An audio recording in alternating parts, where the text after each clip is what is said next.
What's up, guys? Lightning Cold here, and welcome back to Sounds of Hoodlum. Now, before we hop into it, I just want to say, I know I said I would record the Fairy Tail game on my channel, but that may come later than I expected, because Kakarot is taking way too long to finish. I am going to finish Kakarot, I guarantee you guys, probably not until April or May, with how long my videos are taking to actually even record, but I will not be uploading Fairy Tail on the 23rd. When it comes out, I will most likely, when it comes out the 20th, on the 23rd, the first day I record, I will most likely be recording it probably after I finish Kakarot, maybe April or May.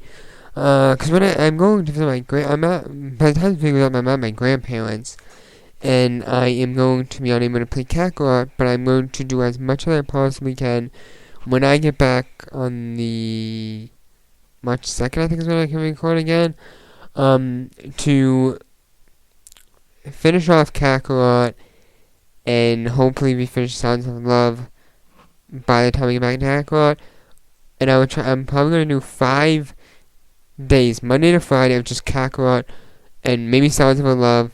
On the same, maybe Sounds of Love and Kakarot, and the Sounds of Love I can finish in these last 2 episodes for the week this is going up. You will see. Anyway, I spent enough time talking without hopping into the game. Should be right here, February. Wow. When last I played. I have no idea what we were doing last time.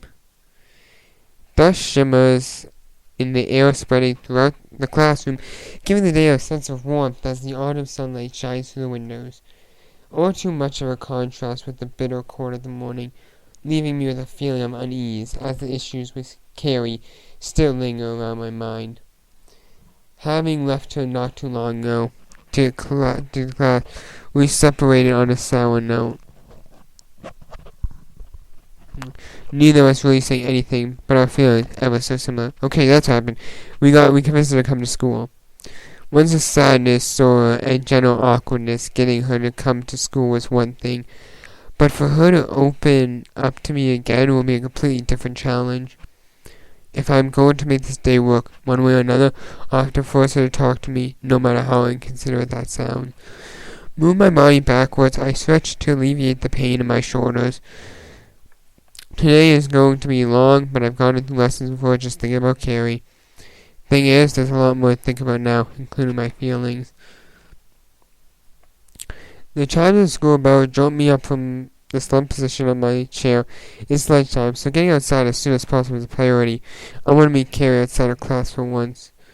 Springing up, I grab my bag and swiftly push my items into a disordered manner. These are things I have no time to be concerned about.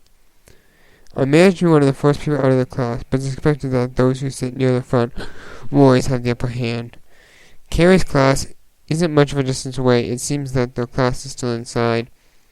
Everyone in our year group is on the same quarter, so it's unsurprising to find myself joining the usual crowds who wait outside the other classes for their friends to come out. One by one, people flock into the classroom. The entire event is quite a scene, and it's only been about 5 minutes since lunch bell rang. Just how important was the lesson? In time, the sight of Carrie greets my eyes once again. She still holds the same expressionless appearance she's had since the morning. It hurts to see. Hey, Carrie, shall we go have lunch together? Sorry, I need to catch up with some work. I'm gonna have to increase the sound on my... Increase the sound. I'm going to copy a friend. Let's turn up my headset. As soon as I open my mouth, Carrie seems to go into a state of shock. Her words sound untruthful, as if she's forced out the first excuse she could think of, and she only has one friend, me. As depressing as it is, the reality is that I'm the only person she speaks to in this school. She wouldn't have the audacity to copy someone within her class. If she's not ready to speak, that's fine. The entire action itself going back on what I previously decided upon earlier. Forcing her to speak to me would probably send her into another state of shock. I'll let her go for now. Alright, Carrie. I turn around, leaving Carrie behind me as I join the students from her class, heading towards the cafeteria. Whether Carrie wanted me to object or not, I'm unsure. However, she won't be able to get away from me this easily. Letting our friendship dissipate like this is something I want to allow. I found myself sitting in the cafeteria, clutching a sandwich in my hand. A little earlier, the guy sitting in front of me got into a fight with one of the younger students over who would get the last beef sandwich. I'm not really sure why these things are so popular. You enjoying that sandwich? You made me. I was feeling pretty bad back there. He didn't even touch you. Can't you just let me pretend for a minute? School's pretty boring, man. To be honest, he is right. Having to sit without Carrie is quite agonizing. A distressful experience. Put my entire state of mind into a flurry. Even though yesterday I sat alone in class, being here with this guy isn't much better at all. Are you listening, mate? Sorry, can you repeat yourself? I was saying that if they introduce lamb into the school sandwiches, there's plenty of sheep in Wales, aren't there? I want to know. I've never been. I'm not in Welsh. Yeah, my man. It's just a thought, you know. It seems the guy is pretty invested in sandwiches.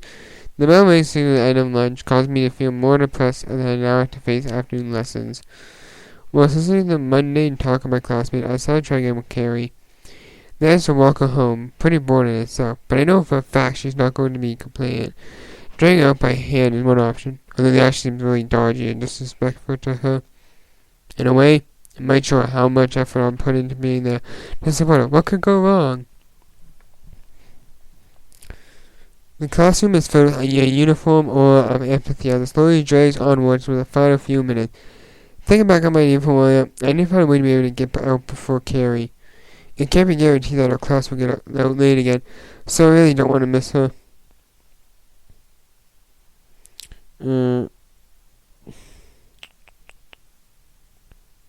Okay, 20 minutes left before my phone vibrates and I finish Quest Adventures on Legends because it's still, God, they keep giving us these things. Raising my hand, I eagerly wait for the teacher to notice. Asking to be excused for the rest of the room is another the best way to be the first one out of the class. There's about 5 minutes until lesson ends, so there shouldn't really be a problem. Yes, sir. Excuse me, miss. May I please be excused for a restroom break? Go ahead, It seemed the teacher sounds quite empathetic towards our own lesson, sending me off in a tired and indifferent manner. I leave the classroom behind me. Some classmates look shocked and I'm planning to get out of the class before them. Turning the corner, I walk slowly towards Carrie's classroom. This time, she's not getting away so easily. The bell rings to officially end everyone's school day. I've been waiting here for a few minutes, so in order to use up some time, I bought myself a drink. As people begin to walk down the corridor, I toss my can in the bin and continue to wait for Carrie's class to come through the doors. Surprisingly, this time Carrie is one of the first people to get out of her class. So perhaps you wanted to prevent a repetition of the events of lunch, get out early so she could avoid me. Unfortunately for her, though, as soon as the chance arises, I grab her by the hand and make my way down the corridor with her at a quick pace. Her trailed behind me with an extraordinary sense of embarrassment, ones which break new boundaries. What are you doing? I'm walking home. Turn down a bit. What? Confused, Carrie continues to stumble over her words as I take her with me down the corridor. Despite her being able to let go of my hand, she shows no restraint as she allows herself to be taken with me. As we move, I notice a few stares and smiles from various people from our year group. Even sounds of lighthearted laughter can be heard. Different to how Carrie was treated before, I can only assume that they find the events funny in a friendly manner. Where are we going? Your house. I told you I'm walking you home, didn't I? Saying that, both of us are almost running as we pace towards the school's exit. Not a speed different as walking, but I'm still taking her back to her house. Students move swiftly out of our way as we get outside and through the school gates onto the road, with the pair of us receiving the same odd looks and giggles as we finally break from the school ground. I let up my grip of Carrie's hand since the action is still embarrassing. More so the fact that running out of the school had caused us both to sweat lightly. So did you manage to catch up with your work? What are you talking about? Oh, that was... As a flustered Carrie walks behind me, as she tries her best to let out her words, the sight causes me to laugh, knowing that I've seen through her lie. It's this sort of experience that I had longed for. You're pretty cute. saying that Carrie wraps up her levels of befuddlement, causing me to lose myself in her adorable trance. I already told her the truth. What? You really think so? Really? Her face is ablaze with emotions as she looks towards me with a hard blush, fiddling with her hair as it entwines around her fingers. Thank you. She meekly clasps her right arm as we continue walking down the road in a stay close to silence. Neither of us decide to continue conversation. The mere fact that as Carrie still isn't feeling good inside, trying to force her into a state of happiness would just make things worse. I'm fine with being able to come this far with her, walking down a street lit up by the afternoon sun. This is something I've always wanted to do with Carrie. Meeting her, being with her, it brings my feelings into question. Our steps are in sync as the two of us walk side by side down a street which is now quite familiar to me. Accompanying Carrie on the way home may have seemed like a brash thing to do, the idea itself established rather hastily. However, being here with her after spending yesterday in a state of worry gives me a sense of relief. The issues that caused this are still present, however, but showing Carrie that she doesn't have to go through it alone is enough of a reason for my actions. We find ourselves idling in front of her house, neither is really wanting to start the traditional words of farewell. Carrie takes the lead, despite being rather reserved throughout the day. Thank you. I'm sorry about earlier. I just needed some time alone to think. It's been hard recently. It's alright, Carrie. Carrie's still bearing the weight of uncertainty as she faces the chance of having to leave everything and everyone she's known behind to move away. And from what her father had told me, the distance between her and what she cherishes would be quite extraordinary. Remember, Carrie, you have people who are there for you, even if it's the two people she's likely to be leaving behind.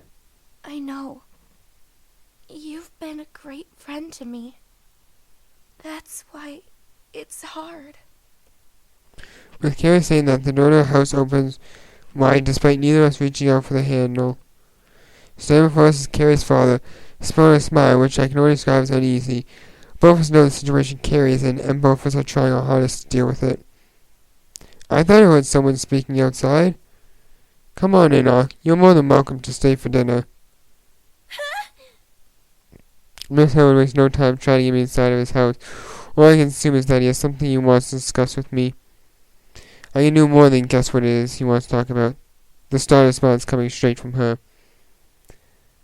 Carrie, still somehow shocked at her father's invitation, enters behind me as I step forward into her house.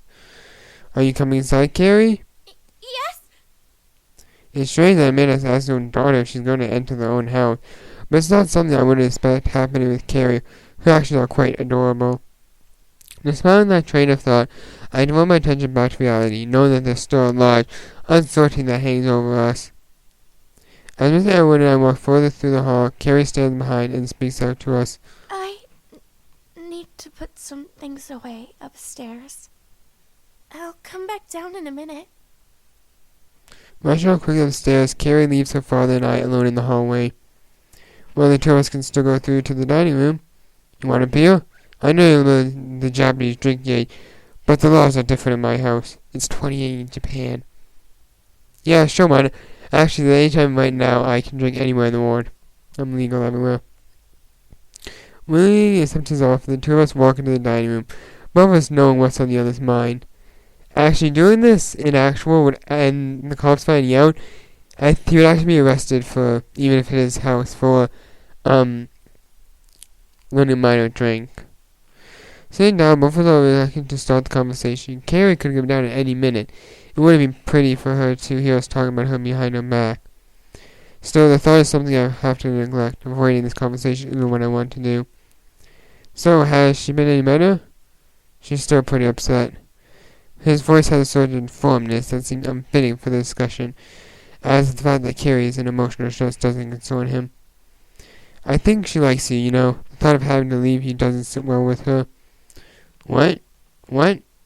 Reading my thoughts aloud, I stare blankly at Mr. Elwood, who sits in front of me with a smile. He just says Carrie likes me? In what way is he suggesting? I mean that she's upset that she'll have to leave you. No, the part before that. Oh, that I'm just letting that carry the crush on you. You know, there's times in a girl's life where they find someone they like. That's the way it is for everyone. Is that really telling me that his daughter fancies me? Hearing is quite a shock, especially for him, her own father. Thoughts rush through my mind as I think over my relationship with Carrie. Carrie's actions toward me have never been quite confident. She's always seemed embarrassed or shy, but that's just how I thought she normally was. Think that she likes me? It's a strange thought. Yet inside, I can't deny the feeling of happiness, the feeling of wanting to meet with her. You're a good kid. I always thought that good kids deserve good news. Turning my attention back to Mr. Orwood, and you see him talking with a smile on his face. I've had some talk with my little legal stuff, right? He told me that I'm likely to win custody of Carrie. My wife is known to have the best mental health record. Shove your dude down, kid. Carrie's going to stay? I'm really relief washed over me, knowing that Carrie doesn't have to face her burden. It's a pleasing thought. Even more so than that I know how Carrie feels about me. I can't describe what either of us would be feeling if we were separated. Have you told her yet? Not yet. I wanted to wait until the time was right. What does he mean? I thought telling her would be one of the first things he'd do. For days, Carrie's been away with agony, finding herself delusional and realizing that she faces having her life torn apart by an uncontrollable force. It's odd. Can I ask you for a favor? What? Take my daughter out on a date. What? What is the only thing I can get around with this guy? To be so full of surprises. What's even more surprising is that Carrie's still taking her time with putting her stuff away. Me and her father have been talking about it for quite a while. Her father just asked me to go on a date with her. Yet she's completely upstairs, clearly aware of what's going on. Why are you so adamant about me and Carrie? I read my thoughts to him. In no way do I not want to go out with Carrie. It's just strange that her father's pushing us together. First to tell me that she likes me, and now he's trying to get me to take her out? Aren't fathers supposed to be reluctant to let a guy date their daughter? Especially when they've only known each other for less than 2 weeks. It's just, Carrie's never had many friends. You know that she's managed to make one which she even likes? I don't want her to miss the opportunity. And hey, you're not a bad kid. I have no objections to you dating her. Hearing these words are strange, thoughts which would never form my reality, which certainly is new to me. I myself can't deny the feelings I've held for Carrie, even they were abstract for most of the time. Now presented with this, I'm assured of what those feelings were. The sound of footsteps resonate from the hallway, giving me and Mr. Edward a clean sight and change direction of our conversation. So, how's school? Oh, it's been great. I'm back. Okay, sit down. I'll get dinner prepared for us. Walking to the room, Mr. Edward leaves me with Carrie, the girl which drew out my inner feelings. Seeing her now sitting before me with a slight frown as she looked down the table, fiddling with her braids. It makes my heart race. Mr. Edward soon comes back into the room carrying plates topped with dinner. Kid and I sit inside, each of us taking occasional glances towards the other without being directly bothered by it. As Carrie's father places a plate in front of me, the smell itself is enough to signal the quantity of it. Last time his dinner was actually quite enjoyable. Like Carrie said, I think I'm getting a cold, which is bad. It smells nice, but usually tissue is enough to handle this. I knew you'd like his cooking. Breaking the wall between us, Carrie finally speaks up. Her face, though, is still masked by sadness, possibly due to the events of what had happened the first time I tried her father's cooking. I wonder if the creator of this game got the same voice actor. Cause I know in the images of the other game of them, Chemically Bonded, which I will play on my channel, she's in it, but she's probably has a different name and different type of character. So because it's a different story, but I wonder if they got the same voice actor because it just makes sense. Unbeknownst to her, though, it seems that they're going to work out in the end. Then I went since I own seat, and the three of us talking to our meal, and making conversation at least. So how did you two meet anyway? I don't think you ever told me, Carrie. Carrie's face is lit by embarrassment. Both of us recalling the events of that day. It's funny now, then that a chance event could bring us so close to each other. I glanced at Carrie, signing to her that she can explain everything to her father. It's a cool thing to do considering her timidity, but watching her explain it is going to be cute. Well, I dropped my bag on the way to school. my library card was left behind, and he gave it back to me. Really? That's an odd way to meet somebody. Meet someone. Miss Aaron laughs as Carrie's face quickly reddened. There are, of course, more details than that. If I decided to walk up to the cafeteria, then none of this would have happened. Carrie's face still seems sorrowful, making her remember how we met, when she still thinks we might be leaving each other. Why hasn't he told her yet?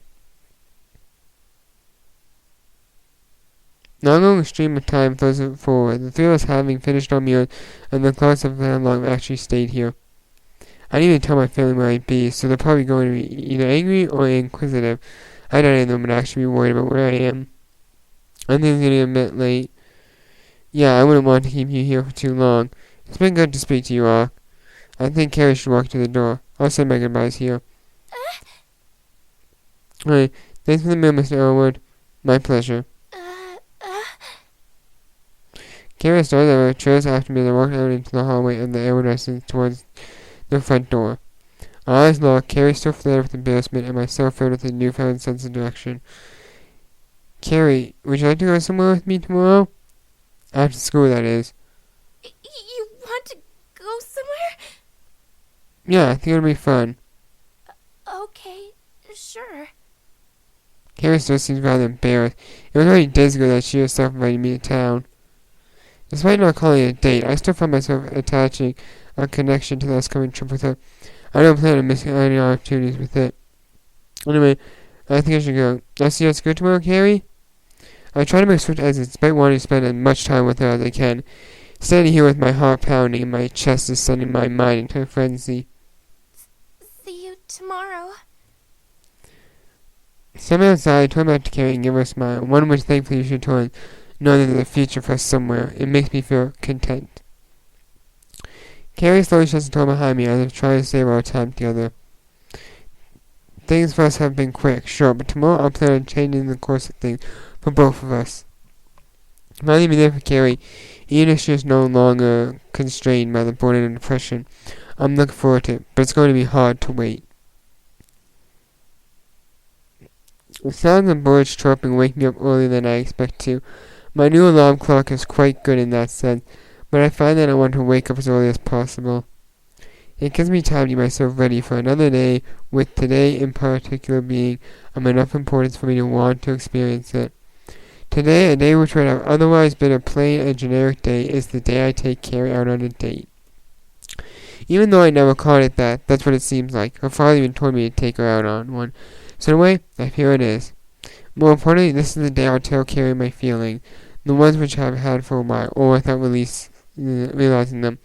Even though whenever I think about her, my heart races, energized by my passion, my desire to be with her. It's a strange feeling, one which I've never had before, but I embrace it.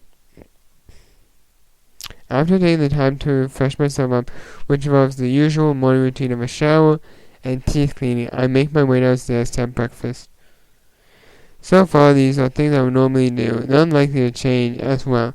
However, the only notable difference today is the keen smile I keep on my face as I continue to feel a rush of emotion.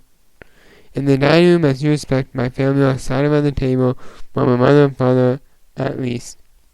Ultimately, my sister either still in bed or slowly waking up. Joining my parents at the table, I reflect on the situations Carrie had found herself in. She may not be able to experience having both parents with her, but now she can finally start worrying about leaving one for the other, especially when she doesn't even like her mother. I still don't know whether her father has told her yet, though I should be able to tell her when I see her. A sight I look forward to. What are you so happy about, son? Isn't he allowed to be happy? Why do you have to question him? I'm not questioning him, woman. I'm just asking why he's so cheerful. But that is questioning me. So I feel that I should answer him. I don't mind telling him why I'm happy, just as long as I don't have to be specific about it. I'm going out later. Instead of testing brain during me for more information, my father refrains and provides me with a quick, still forgiving small smile. Alright, son. Strange, is it because I told him I was going to Carrie's house the other day? I don't know. That would have given him a good reason not to ask me whether I was going with a girl, if he already assumes that I will be. Neither of us continues speaking, giving the opportunity for my sister to randomly sit down beside me. Unexpected, it looks like she's had a bad day already. Her lethargy is also to a parent as it contrasts with my upbeat mood. She really doesn't do well in the mornings. What time is it? Let me watch. This is about time I left. Even though since I go to the same school, I probably something earlier than her most days. Of course, I need more reason for doing so recently. Summer was 25 past. 25 past. Should you be leaving then? Yep, that should be. Getting up, I grab my bag and head towards the door. My sister, still not to a monitoring voice, calls out to me one last time. Tell the girl you're meeting I said hi. How does she know about Carrie? So I don't have time to question her. She does go to the same school as me, so it's more than likely she's seen me hanging around with her. It's something I haven't thought about until now. I'll see you later. In no request, I make my way out the door, despite being a bit late leaving. I should still get there on time. It's the emotional drive that's pushing me forward. My pounding heart, my anxiety, light sweat on my brow as the morning sunlight meets my face. All these symptoms of my longing for Carrie, my love for her. I wouldn't see her sooner. Till the late September sunlight shines down upon me, I stroll down the street with passion putting each step. It's autumn, though to me it still feels like summer. The first attitude people can have towards life really kicks me at this time of year. At least for students like us anyway, since we follow Western curriculum. The school year had only started a few weeks ago. Nobody's really taking it seriously. To think that I'd experienced this after returning from the summer break, being able to walk with a slight pang of notice that I'd go to meet the girl that I've grown to love. All with my heart beating in a lively rhythm as I get closer and closer to the point at which we'll meet. The point where we first met. The continued walk brings Carrie into my sight, causing my heart to speed up as I watch her daily play with her clothes as I try to make herself appear presentable. One thing which has made apparent is a distinct change of her style. Her hair, rather than being done in the cute braided manner I've become used to seeing, now flows downwards toward the floor, each strand glowing in the morning sun. The little pair of glasses she wears seems to be missing as well. It's a slight contrast how she normally looks. Bizarre that I haven't seen her like this before. The talk we had in our bedrooms were too memorable. As I approach her, Carrie looks towards me with a smile. Rather than surprised at my appearance, something about her seems different, disregarding the obvious change in image. Good morning. How are you? I'm good. You look nice, Carrie. I struggled to get the words through my mouth as Carrie stood right before me. It wasn't yesterday, but now that I know these feelings really seem overwhelmed to me. Thank you. I wanted to try something different.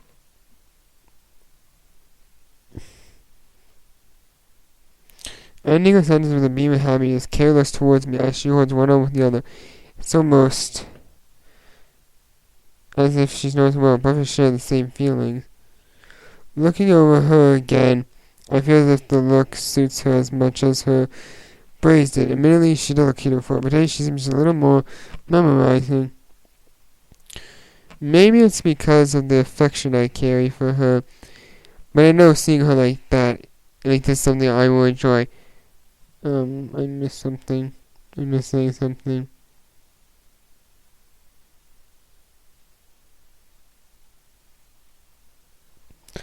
One thing is on my mind though. How are you supposed to see without your glasses? Carrie blushes, looking down at the floor in embarrassment. I'll wear them in school. It's just that I'm a little short-sighted is all. Oh, exactly like me. I can see fine. That's all that matters. Same for me. I mean, I'm not wearing my glasses right now. I wear them when I drive, though I don't need them to drive, and when I play games on my PS4, so that I can read what's on the screen. But I can see fine without them. I don't usually take them out. Her final line sends a flood of emotions through my mind, causing me to feel flustered, an expression which connects the two of us. Carrie looks at me timidly, though I can feel something in her eye. Is this the difference? Did he tell her? Shall we get going then? Yeah, let's go. And now I'm gonna end this episode here.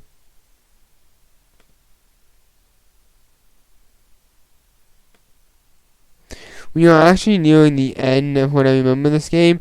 So definitely guys, I'm gonna finish the game hopefully soon. In the next episode. If you guys enjoyed this video, be sure to click that like button. Also, if you haven't done so already, click the subscribe button, join the Pride Army today, and also click the bell so you're notified as soon as a new video goes up. That's about it. Thank you guys so much for watching. I'll see you on the next video. Bye guys.